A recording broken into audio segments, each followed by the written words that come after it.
hard narcotics and addiction, as well as affecting the future of a teen that may be doing it, affecting him physically, incarcerations, arrest records, causing trouble getting employment, getting into school later on the line. I've seen it firsthand just attack the family. Kids are here. First and foremost, your purpose, everything you do in life, isn't school, isn't your family, isn't your relationship with God. It's when you're going to get your hands on that next hit.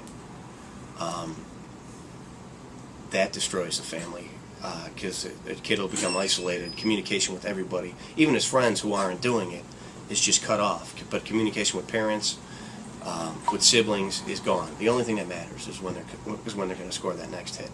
On top of that, it's almost without fail that kid stealing out of mom's purse, to get his hands on what he can to get his dope. Stealing dad's car without permission to come down and get his dope. It's just, how are you? It's taxing on the individual, and as well as his family and friends, and just can morally bankrupt the person, because your center isn't anything that you've been taught in school, isn't anything that your parents taught you, isn't anything about morality, isn't what's right and wrong anymore. You'll do whatever it takes to get your hand on that next hit. You step over your best friend, you push your parents out of the way.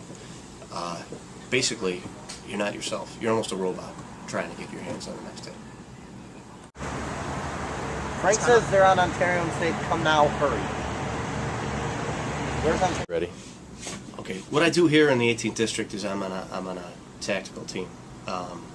What you see me in right now is how I dress for work. I've done gangs and I've done burglaries, all plain clothes, just as I am right now. Quite often I'll walk down the street, just as a regular citizen, and to see what I can, because it's a lot easier to detect crime when you're not in your uniform, because of the mere fact that they're going to hide illegal activities from a uniformed police officer. I've seen kids out on the street both using narcotics and attempting to purchase narcotics. Just on Division Street here, there's a couple areas where they're hot spots for dope. I've caught kids trying to purchase narcotics. I've caught a kid after he purchased narcotics, and it turned out that he was from the western suburbs and a runaway. He'd been reported missing, I think, for a week or so, and just living pretty much on the streets. He's got a family that cares about him. He's a student, and just for the mere fact that he's a slave to this kid, I believe, was a heroin addict. He's not going home. He's doing whatever he can. He's hustling on the street to try to get his dope.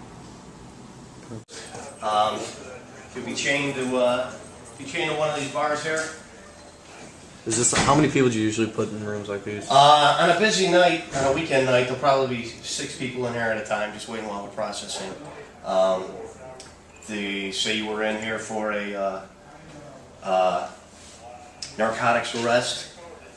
Come on in here, sit down. Hold on, I'll show you. This would be what you'd be treated to. How long? You'd be sitting there for about 4 hours till you were put in a cell in the back, and you never know who'd be sitting right here next to you. What this guy just did. So picture that shit.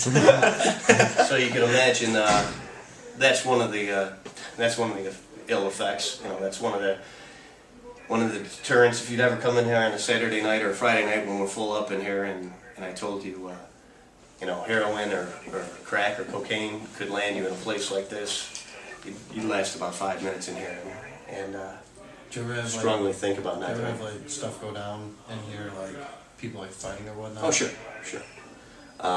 We'll do our best to try to separate it, but when it gets too crowded in here, it's our job to try to maintain the safety of our prisoners, the arresting officer.